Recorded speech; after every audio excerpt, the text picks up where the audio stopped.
What's up, YouTube? I'm Mike, and this is my wife, Sarah. For a little while, she was running her own channel. She's got like 8 videos on there talking about some of her bodybuilding journey and some of her personal journey, and we have decided to just join the 2 channels together. We are undecided as of yet whether we're going to try to take down her content and re-upload it here. So to those of you who are already in my audience, if you start seeing a bunch of Sarah's videos popping up in your notifications, that's why. Bear with us. We're just trying to get the new content uploaded. So the video that you're going to see immediately following this intro is Sarah giving her update to what is effectively the fans that were on her other channel. We don't know how many of those came from this channel or who they are. So that's what we're going to be doing. Yeah, we're going to see how it goes. We're just going to put some up there and see how it goes and make decisions on what to do as we go along. Yeah, so the only potentially awkward scenario here is that when it's my channel alone, then I deal with all of the fucking haters on my own. And so with her posting her content here, we'll just have to decide how we handle any possible hate that you get so that I don't catch a charge. Oh my God. Because I can handle the hate. I'm not afraid of hate. I get it on the other channel. Do you? Yeah, but you usually are nasty on there to them. Oh, well, I make it easier, I guess. Then I don't have to go to your channel to take somebody's fucking head off. Yeah. So then I guess when there are comments on this channel that I want to respond to, I'll just respond from the wife. So that's a good idea. So we could use your channel as your ability to respond so that there's 2 distinct personalities.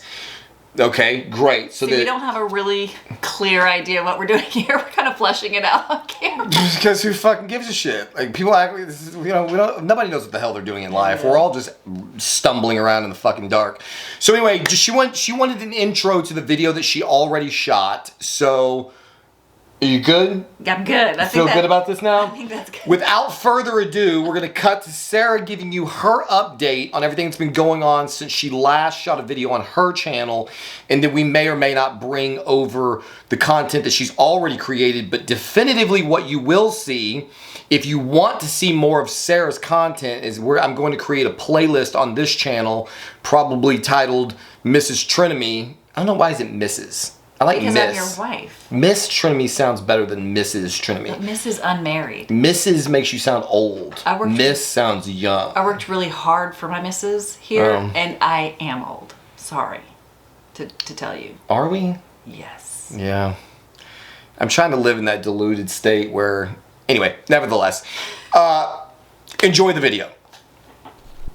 Hi y'all, this is the update that I promised that's been a long time coming, and I wanted to fill you in. I think it's been like 8 months since my last video, which was that a lot of things were going badly and the protocol that I was using was not working, and so I had stopped it altogether back then when I was taking the Anavar. And so we have done a whole lot since then. I've changed my my hormones, what I'm taking, and we have lived a lot of life in that time.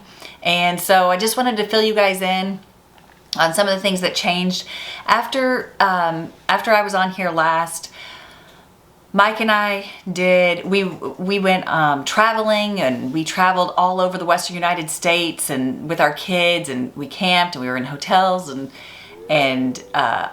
Airbnbs, and we went to mountains and lakes and rivers and canyons, and we just saw so much and had such a great time. And during that time and leading up to it, I had been doing a lot of working, like shadow work, if you're familiar with Carl Jung's stuff, and then going through, the archetypes and just kind of figuring out myself a little bit better and trying to come to grips with some things of my own issues that I was really trying to ignore and pretend weren't there. And so Mike at the same time was working on a lot of his own stuff, and we have come a really long way. We've come a long way, I think, individually, and then in our relationship. Our relationship is really better than it has been in a very long time. But the sticking point for us is often this hormonal swing, these hormonal swings that I have. And so when we got back from a few months of travel, I had an appointment with a doctor that I've had for, I don't know how long, probably close to a year at this point, 8 months or so, that I had this appointment I was waiting for to try to go over my hormones. So a couple of years ago, I had seen a doctor who said, you're perimenopausal. We need to get you on some estrogen and progesterone. And we were trying to get, like, at the time we were trying to get a hysterectomy, and she did not want to do that. But she found through an ultrasound that I had adenomyosis, and she recognized that my hormones were messed up and that we needed to be on something. She had put me on depo-estradiol.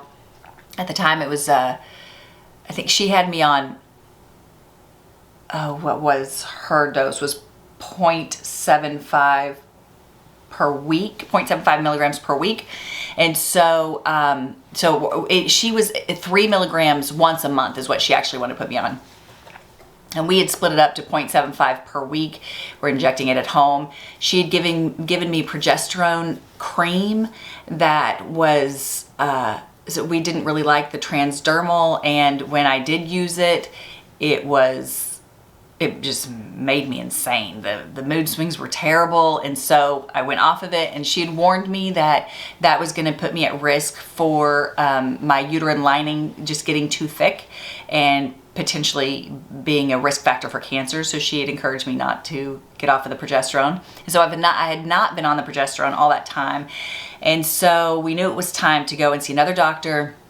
I needed to get my estrogen refilled and talk about getting my progesterone right, and also getting hopefully some testosterone if that was what needed to be done, have a biopsy to check my uterine lining. So we found a doctor. We went to her and talked to her about all of these things, and at our first appointment we really felt like she was listening, and so she gave us some information and she gave me a prescription. She wanted to take me off of the injectable estrogen that I was on and put me on a combi patch, a combination estrogen and progesterone patch that would go just on my abdomen, and I would change it twice a week. And so we weren't super excited about that transdermal because we're always worried about it transferring to Mike, or even like to my kids, so we were not super excited about that, but we had agreed to try it. And we left there and went to pick up the prescription, and it was $275 a month.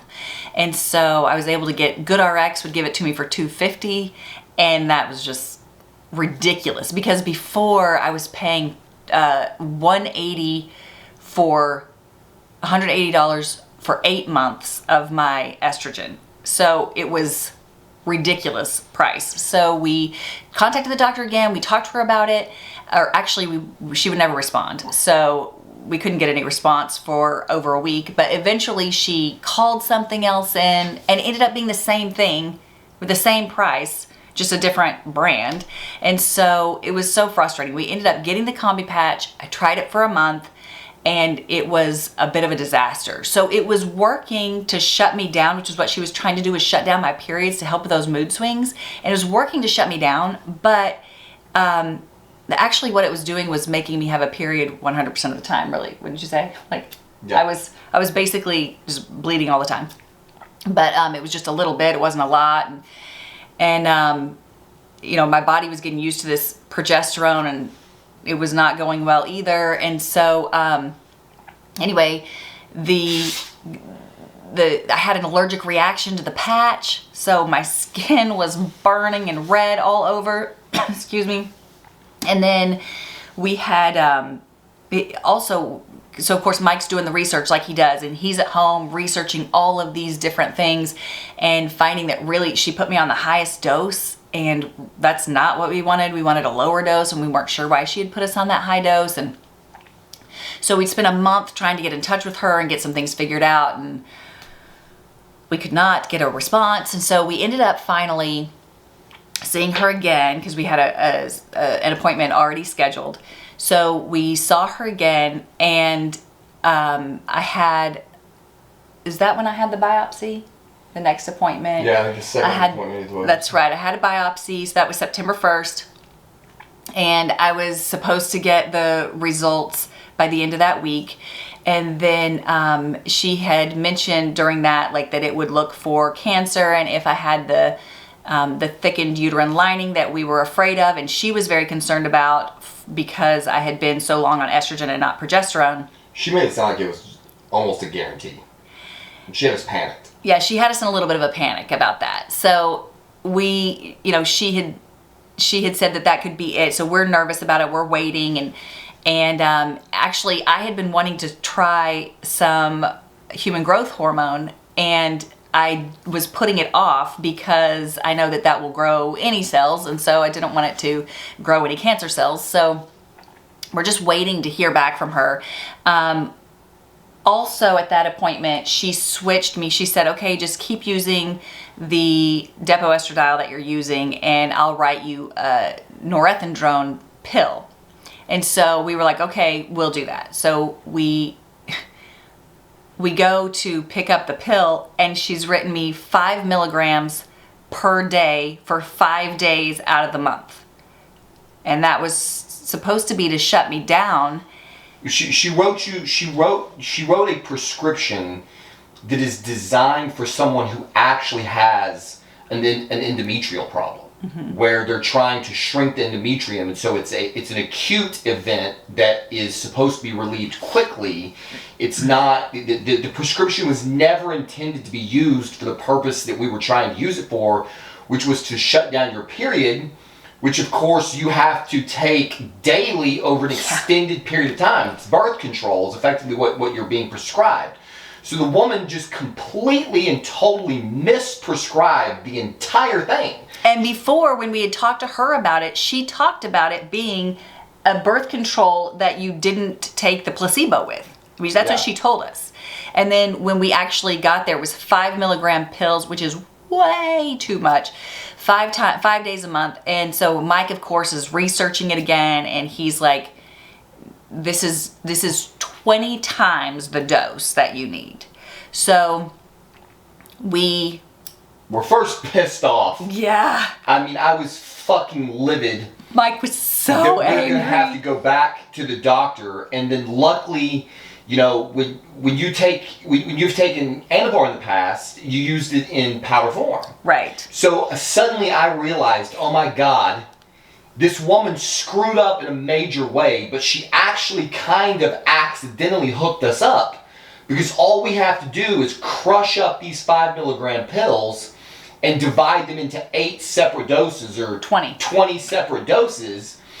And so she ended up giving us everything we need, just the complete wrong way.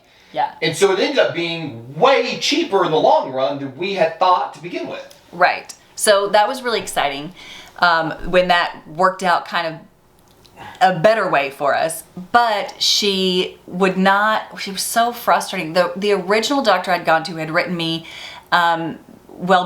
bupropion for 150 milligrams a day to help with the anxiety and the PMDD symptoms that seem to very much be psychological. And so she had written that to help me. This doctor would not refill the prescription. She wouldn't, she didn't even refill my estrogen prescription. She's totally useless. She gave me this norethindrone that was way too much. Then we had asked her about a little bit of testosterone to try to help with sex drive, and just to kind of even me out, because we've of course been researching the changes in testosterone in women at the age of menopause as well. And she wouldn't write that, and she's like, I think you just need to see another doctor. And so we're like, here we are starting over again. We were very frustrated. So anyway, she says this biopsy is going to take about a week to get the results back, and they didn't come back. And then the next week, it's like halfway through the week, and we still haven't heard anything. So I'm calling, and of course I can never get in touch with these people, ever. It was so frustrating. And so I'm calling again, and this is a very reputable place. Now, she's a new doctor, a young doctor. I think she started with the practice in 2022, so it was very recent. But anyway, I can't get in touch with anybody up there. Finally, it was, I think, on the 15th. So I had the biopsy on the 1st, and on the 15th, I think, is when I finally got the results after going through all the different channels and screaming and getting angry, and I don't know why they make me get angry before they'll do anything. But anyway, we finally get the results and cancer free, so that was fine. But we've been sitting over here stressing for 2 weeks. In fact, I think it took Mike getting on the phone too and being angry. I ripped them a new asshole on the phone. He was so mad. He's like, we're over here worrying about fucking cancer and you guys are fucking it off. And of course they're saying, oh, well, it was the lab that fucked it off. They blamed the lab. And then they got caught. Then I called the lab, and they were like, that's not what happened. We don't know why they're saying that. Anyway,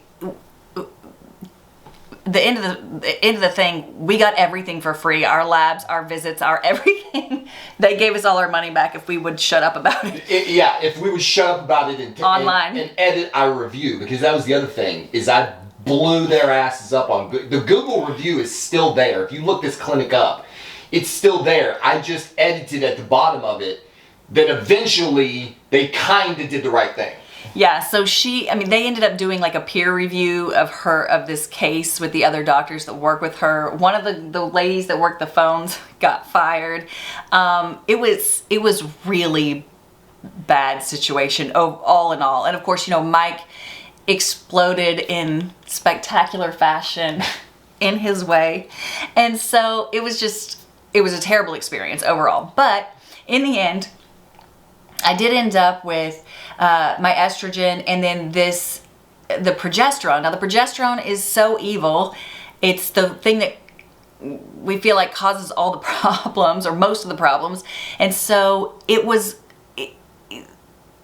definitely, it's not causing as many problems now, but there still seem to be, I'm still cycling to some degree, and there still seemed to be like this problem that we were thinking maybe was just the difference in, like, my estrogen wasn't quite high enough to counteract the amount of progesterone that's now in my body. And so I still was having some trouble, like I've dealt with vaginal dryness forever, but it had gotten a little bit better shortly before we changed this protocol with this new doctor, and then it got worse, way worse. It got bad. And so then we ended up increasing the estrogen. So I went from 0.75 milligrams a week, I upped it to 1 milligram a week, and it was pretty immediate that my wetness came back and I was feeling pretty good. During that time, we also added a milligram of testosterone per week. Isn't that right? That's right. A milligram? What is it? 3. Oh yeah, that's right. 3 milligrams per week. Sorry. One line. 3 One milligrams. line. Yeah. 3 milligrams. Yeah. Is very, very hard to dose because it's such a teeny tiny amount. But previously, as I said in another video, that if you haven't heard my story about my adventures with testosterone before that went very badly, I have another video about that. I'll link it at the end. But previously they had me on 20 milligrams a week, and it was a disaster. And I ended up with, what was my 650 nanograms? 660 nanograms per deciliter. 660 nanograms per deciliter when we pulled my blood work. And my free T was 109. Meteoric. Fucking outrageous. I think it was 119 after we got off. Anyway, it's in the other video. It was all so high. I was literally turning into a man in every way. And so anyway, so we had dropped it back to 3 milligrams of testosterone cypionate a week, and we were not having all the same problems. I was having a little bit more hair growth and body hair growth and acne, and a lot of that seems to have kind of leveled off now. I mean, it's been several months now, but of course in the beginning I had a little bit of a libido increase, although that seems to have leveled off as well, or really gone back to normal, which is not as high as I would like it to be. We actually had this one time where I accidentally had Mike, he was pinning me and with the needle that was already prepared, and I accidentally had him pin me 12 milligrams instead of 3. And yeah, I mean, I didn't realize what I was doing, and I pushed the whole barrel instead of the one line. And that was my mistake. And so we were really nervous, although we were afraid that it would make me, you know, really aggressive and angry like usual. And in fact, it did make me more aggressive to some degree, but he was recognizing it, and he was like, he's getting mad, and then he'd be like, wait a second, that's this come up on the hormones. And so he was handling that really well. It made her more aggressive in the bedroom. But it also, I'm so afraid of the effects of turning into a man again like before that I did not want to keep up that dose. So we let that come out of my system over 3 or 4 weeks, and then went back to the 3 milligram dose. But I was having like terrible acne and all during that time. But it has gotten better. All of that has kind of gotten better. It's evened out. The problem that we're having now, I also added once we figured out I didn't have cancer, I added 2 IUs of human growth hormone per day. So I was really excited about that because I'd watched some videos about that. I had read about it. I'd seen it working on Mike. He starts that stuff, and once he wakes up from what feels like hibernation for 2 weeks, then the body fat just falls off of him. And so I was really looking forward to that. My experience of the human growth hormone was more that, first of all, when I started it at 1 IU, and then I increased it to 2 eventually, but it made me so tired. I would get up, I would pin myself in the morning, and then, I don't know, I was like, go back to sleep for a little bit. And then later on in the day, I'm just falling asleep. Did you believe me? Like when I was doing it and I was telling you how tired I was? Like, I thought he was so dramatic because he is dramatic. But when he would do this before, and he's done it a couple of times, and he just cannot pick himself up off the bed, and then he gets up and he goes and does something, and he comes back and he's like just laying back down in no time, and he's forever sleeping on this stuff during the day. He never sleeps at night, but yeah. And I really felt like he was being super lazy, and it is literally like I take this stuff, and at some point throughout the day I'm a little sluggish all day, but then it's like my eyelids get heavy and my arms feel heavy, and it's like if you don't lay down, you're gonna fall on the floor, is what it feels like. And I was like, I'm not doing this. This is horrible. I was crying, like, this is so miserable. I'm so tired. And he's like, you just got to get past the first 7 to 14 days. And I did, and it got better. And then I increased it to 2 IUs, and so I started the process over. But then it got completely better, and I'm back to normal now. But I was really excited to see that, you know, the fat just kind of melt like his does. It's like one day he wakes up and all of his abs are there, and it doesn't matter what he eats. And he doesn't.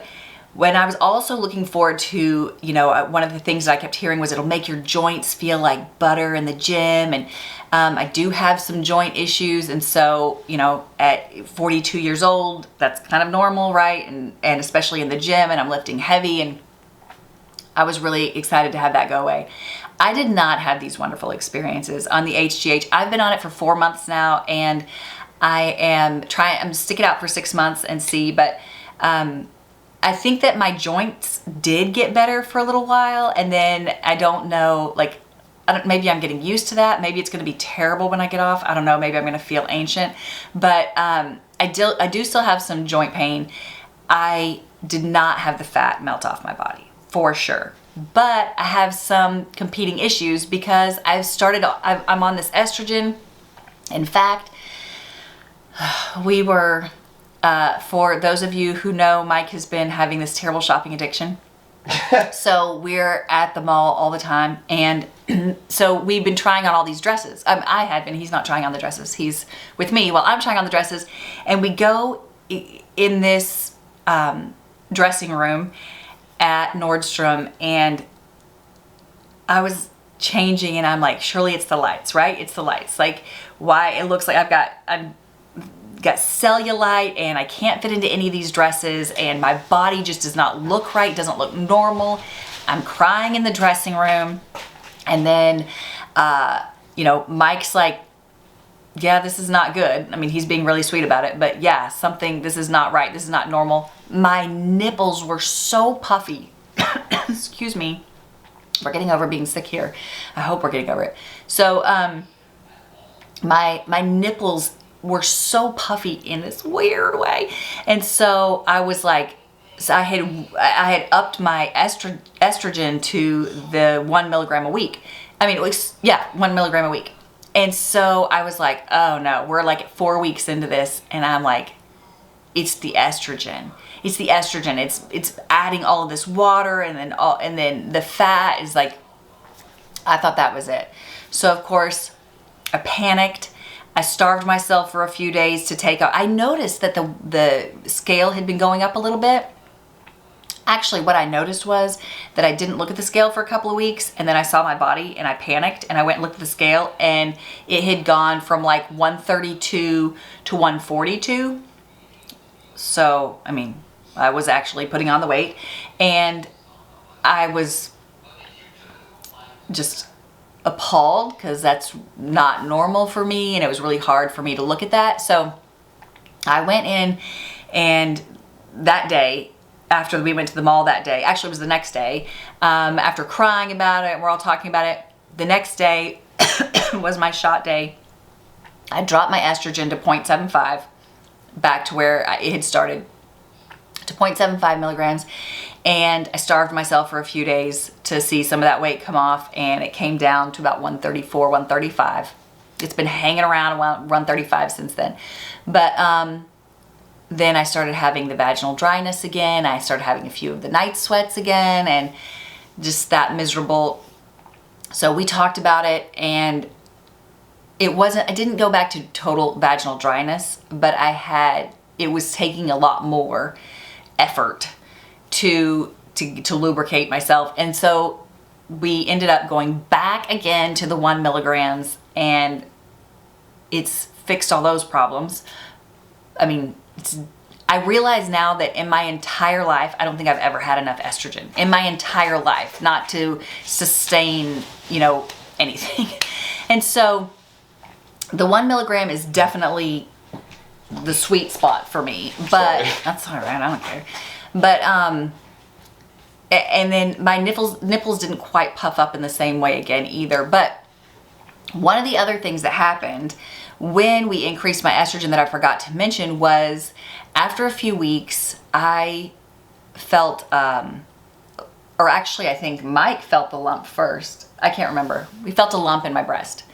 And then, so watched it for a couple of days, and I'm like, oh shit, I should have had a mammogram a few years ago. I've never had a mammogram before. And so I was like, it's time. So we scheduled a mammogram, and actually it was like midnight. We were able to get in at 2 o'clock the next day to have a mammogram.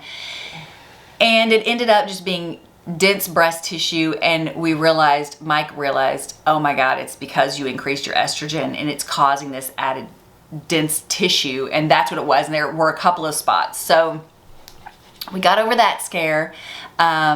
I was really scared about it, I think, and I was like trying to be cool about it and not let on to Mike, but I was so relieved when the results came back and it was nothing. So then we ended up increasing the estrogen again, and everything seems fine. In fact, the breast tissue isn't even, I can't feel it like I could before, even now, so I don't know. Shocking that my body would be like, what the fuck are you doing to me? Because you're changing all these things all the time. So all of those things, now we're kind of holding steady at the 3 milligrams of testosterone, the 1 milligram of estradiol valerate, and the cypionate. Oh, cypionate. And the 0.25 milligrams of norethindrone a day. The first 2 injections are weekly, then the norethindrone is per day. It's oral. Powder. And then the 2 IUs of human growth hormone that I'm going to try to stick it out for the next 2 months and then go off for a while and see what happens there. So during that time, I've been in the gym pretty regularly. There were a couple of times that we took a couple of weeks off. But the other thing that we discovered, I forgot, the other thing was with all of this shopping is that I have been a size 0 or 2 my whole life. And then after the baby, I was like pretty regularly a size 2. And then unfortunately, my back has gotten wide enough or thick enough or that my back is a size 4 and the rest of me is a size 2. And so nothing fits. And it's been really frustrating. And so unless it's a bodycon dress, it doesn't fit. And so we have been talking about that. And I really love these dresses that have a more of a structure to them. And so I think like what we've decided is like, the problem that I have up here is just that there's more fat than I've ever carried before, is what it feels like, more water. And if that's from the estrogen, there's not a whole lot I can do about it. And so, you got lats. You just got lats. I have lats, and I'm fine with that, like in my gym clothes, but in a fancy dress, I don't want it spilling out the top of the dress because nobody else goes, oh, look, those are lats. They're like, oh, look, she's a fat ass trying to fit into a dress that's too small. And so, anyway, but I still do want to grow my lower body. And so trying to work on all of that, I have changed my gym routine. So typically I would do, like arms, and I was doing chest, but I stopped doing that because my pecs are getting too big for my liking. And so, I would do like arms and then one day and then legs and glutes and stuff, lower body. And then the next day I would do back and shoulders, and then the next day legs and glutes. So now I've switched it to, I'm doing lower body one day and then upper body one day with cardio. And my upper body is I'm not doing the progressive overload. I'm just doing 3 sets of 12 of everything, just enough to kind of hit it, to try to keep it all toned, but I don't want to continue to grow it so that I can fit into things. I don't want to have that problem. I don't compete. And so there's this body image thing, because when I'm in my gym clothes, I want to be all, hard and toned and growing. It's really hard to go to the gym and not grow. Like, it's very frustrating. And so, trying to balance really my body image issues. And then, okay, sorry about that. The camera turned off. It turns off after 30 minutes. So it's just letting me know that I'm going way too long here. So the point is just that I'm trying to balance my body image issues and still trying to figure out exactly what the hormones we want to use are. One of the things with my hormones is that while it has this protocol with the progesterone and the estrogen has helped with a lot of things, it has also cut off the extreme mood swings. So I don't seem to have the really bad PMDD type mood swings. But I also don't have the giggly, laughing, having a great time. The woman that I fell in love with that has just confined laughter and mirth and anything and everything, that girl's gone. So the ovulation, Sarah, is gone. And so it seems to be some kind of middle ground all the time. So while it's more stable, it's also not all of Mike's favorite things. So we still have to kind of figure that out. And one of the things that we decided that we might try was reducing the progesterone a little bit and seeing if we could get away with a little bit less. So last night I said, okay, I'm just going to reduce it. And I'm taking such a minuscule amount, and I reduced it by half, which was too much because today I immediately started bleeding. It's just like, it's the worst. So now I'll be on my period all the time. So anyway, I've still got to try to sort that out and figure out what the best plan of action is for that. I do want to be that mirthful, giggly person. I feel perfectly happy, but apparently it's not coming across that way. I don't have, like you get the giggles. I don't have that anymore. I'm just kind of even keel, I feel like. What? Zombie. He says I'm a zombie. So would you say it's Varbot all the time with no var? Yeah, I mean, it's very similar to VAR bot all the time with no VAR. So you don't get any of the advantages of the VAR bot, and you get all of the negatives. But you're definitely, the VAR definitely makes you aggressive. So there's none of the aggression. But like my biggest complaint about you going on VAR is that you lose the like giddy little girl, like the giddy girl thing. It makes you more masculine, obviously, which is what's to be expected. Progesterone and prolactin are straight from the pits of fucking hell. There's no doubt about it. The devil fucking created this shit. One of the interesting things that I don't think that you've mentioned here is how, and I don't know if you want to get into sensitivities and how they move around. Oh yeah. But I've experienced the same thing. When my prolactin levels rise because I'm taking Trenbolone, then it causes the exact same thing that happens in her body to start happening in mine. Like I lose sexual interest, I lose sexual sensitivity. She started asking me, "Are you okay? Is everything fine?" And I'm like, "Yeah, everything's fine." Like, "What are you talking about?" She starts feeling like I'm distant and I'm less happy and mirthful. And so when my prolactin / progesterone levels rise on trend, I start behaving exactly like she behaves on this fucking progesterone, dude. Yeah. So like, just like when my progesterone is high right before my period. Yeah. That he has PMDD on. I have Tren MDD. Yeah, he does.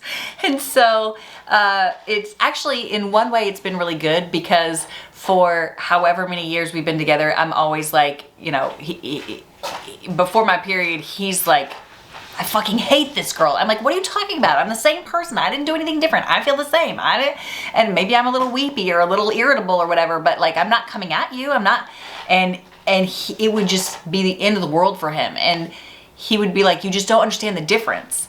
And him being on trend when his prolactin is too high, when I started being like, suddenly I'm the one asking all the time, "Are you okay?" So suddenly I'm the one going, "Oh no, I touched him and he didn't touch me," or what happened? Like, I'm not feeling him coming back to me when I reach out to him in the same way. He's not being mean. He's not doing anything, most of the time. Now you understand how I feel. But it made me begin to understand what he was feeling on my period. And it's really horrible. So it's not anything I would wish on anybody. And I think that it's also possible that we're very sensitive to that because we're so close. We spend so much time together, and we spend so much.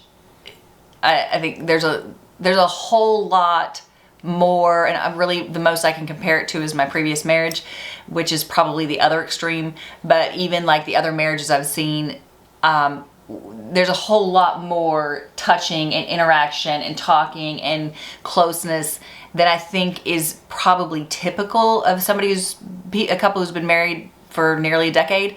So I don't know, but maybe that's why we're uniquely sensitive to it, or maybe we're just uniquely cunty to one another at this time. So anyway, those are the things that have been going on. The big update, we'll see how things go, and I'm sure we'll be tweaking constantly. Mike kind of wants me to try a little Primo, but I'm not sure about that.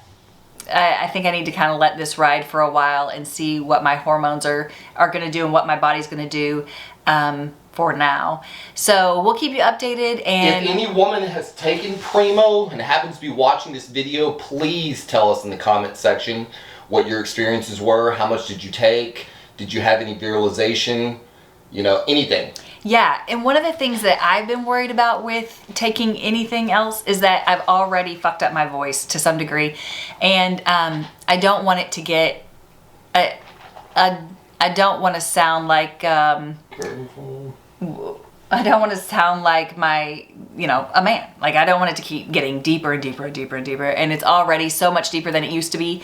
And I also don't want to deal with the major body hair growth and acne, and I don't know I don't know what all to expect from Primo, and because most of what I've seen online is women who are taking really high doses or higher doses, and so if you have any experience with that, I would love to know what it is. Yeah, they tell us it's like take a high dose and turn into a man and get results, Or take a low dose and it's going to do nothing for you. Yeah.